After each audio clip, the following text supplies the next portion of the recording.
நாட்டுக்கோழி குழம்பு எப்படி செய்யலான்றத பார்க்கலாம் வாங்க. அதுக்கு முன்னாடி இதுக்கு தேவையான பொருள்லாம் ஆல்ரெடி எடுத்து வச்சாச்சு. இப்போ ஒரு பேனில் கொஞ்சமாக நல்லெண்ணெய் இல்லைன்னா தேங்காய் எண்ணெய் ஆட் பண்ணிக்கோங்க. நான் வந்து நல்லெண்ணெய் ஆட் பண்ணியிருக்கேன். இப்போ இந்த எண்ணெய் நல்லா சூடான பிறகு ஒரு 4-5 சின்ன வெங்காயம் ஆட் பண்ணிக்கோங்க. ஒரு 20-30 காஞ்ச மிளகாய், 2 டேபிள் ஸ்பூன் தனியா, 1 டீஸ்பூன் சீரகம், 1 டீஸ்பூன் மிளகு, 1 டீஸ்பூன் சோம்பு, அது கூடவே கொஞ்சம் பட்டை லவங்கம் எல்லாத்தையும் ஆட் பண்ணிட்டு நல்லா வறுத்துக்கோங்க. இந்த வறுத்த பொருள் எல்லாமே வாசனை வர வரலும் நல்லா ரோஸ்ட் பண்ணிக்கோங்க.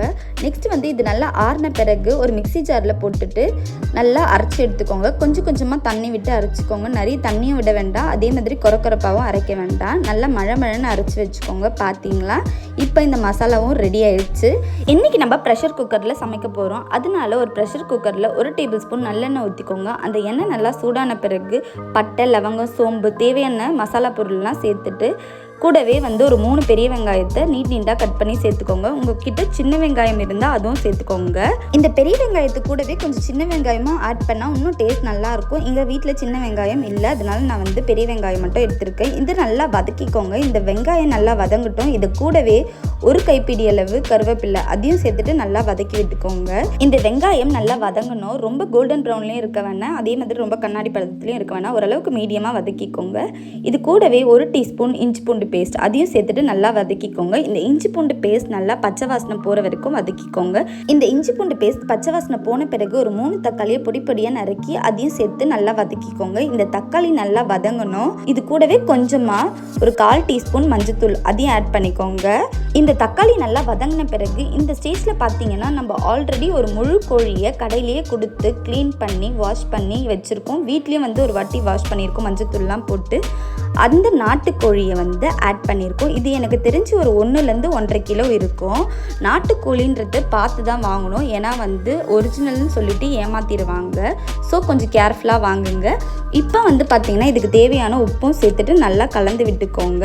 இது எல்லாமே நல்லா கலந்து வந்த பிறகு நம்ம ஆல்ரெடி மசாலா அரைச்சி வச்சுருந்ததை சேர்த்துக்கோங்க.